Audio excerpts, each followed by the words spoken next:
short sale process, simply explained, you've got the listing, you've got the marketing of the property, the offer, the negotiation, which, even though that's only one of 5 main steps, it's the biggest, and then you've got the closing. So, there are a lot of legal issues, that come up throughout this process, even at the closing. So, it's really, really important that your sellers, if they don't have an attorney, that they're at least knowledgeable, or at least they know what sort of issues they may be foregoing, or they may be kind of putting themselves at risk by not having that assistance through the process. Keys to a successful short sale, and what it is going to take. Now, there are so many ins and outs and nuances when you talk about the investors, the lenders, the regulations, whether there's going to be a foreclosure pending or something like that, the bankruptcy, wars,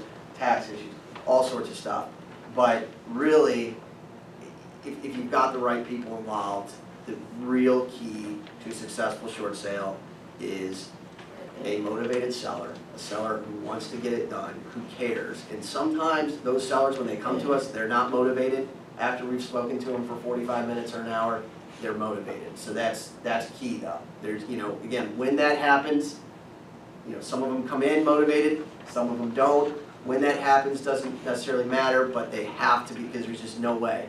There's no way it's going to get done if the seller just doesn't really care. The other thing that you need is a buyer with clear expectations on, first of all, what they're getting.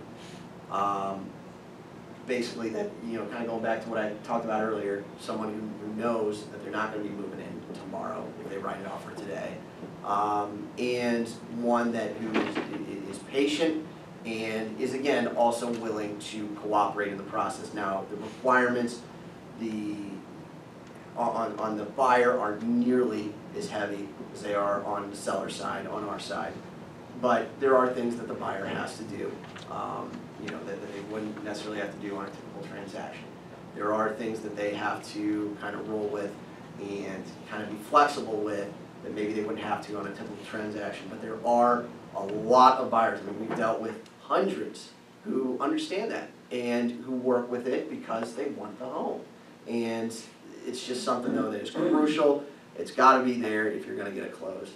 And then the final big key is that, whether it's a real estate agent, whether it's an attorney like us, or you have to have people involved in the process who know how to approach it. Because, as knowledgeable as many real estate agents are of, how to sell homes, how to market homes, how to list homes, the short sale components are a completely different animal. It's just a completely different challenge outside of those regular things that are going to be present on any transaction. And for it to get done, you're either going to get lucky or you're going to have people involved who know what they're doing. And it is much, much more likely that that second one is the way it's going to go, because with short sales, people very rarely get lucky. So those, again, are the 3 biggest keys.